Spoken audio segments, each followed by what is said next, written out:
Again, Peter, this is, the most important job in the world. Are you surprised that just months after he left office, Joe Biden is diagnosed with a form of prostate cancer that apparently has been with him for a while? It's very sad to hear. And as far as the diagnosis, we know that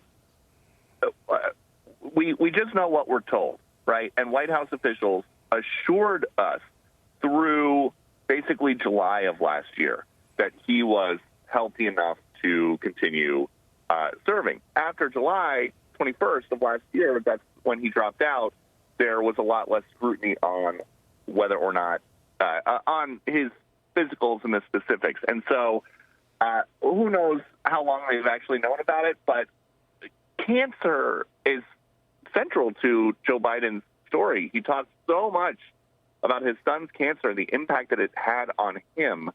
And we know that Joe Biden, as president, did everything that he could to try to keep himself as healthy as possible. He had a trainer that was coming over to the White House twice a week or something like that. In the morning, he had to get special permission to use a Peloton because of the network. They don't like to have extra Wi-Fi networks in the residence of the president. And so it is a very sad diagnosis. And it's worth pointing out, he just formed a personal office.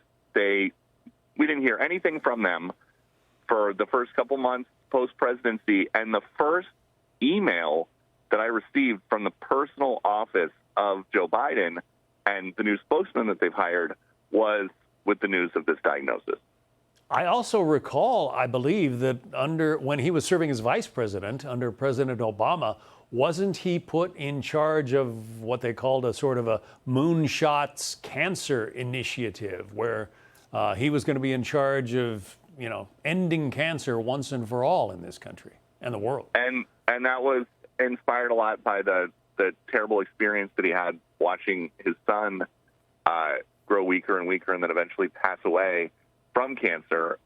It's something that we heard a fair amount about early in his presidency, and then he got sidetracked with other things, and we heard less about it. But I'm sure, knowing Joe Biden and his connections to all of these cancer researchers, I'm sure that he will be getting the very best advice and the very best treatment. But it's still a really sad. It's sad to hear.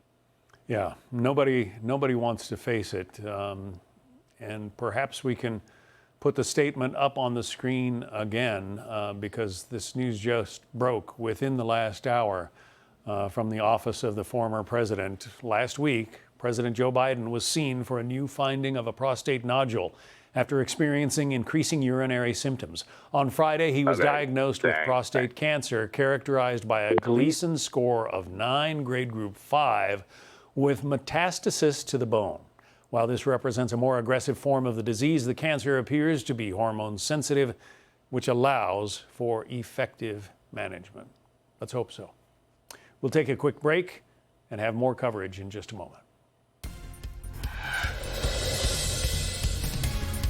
Hey, Sean Hannity here. Hey, click here to subscribe to Fox News YouTube page and catch our hottest interviews and most compelling analysis. You will not get it anywhere else.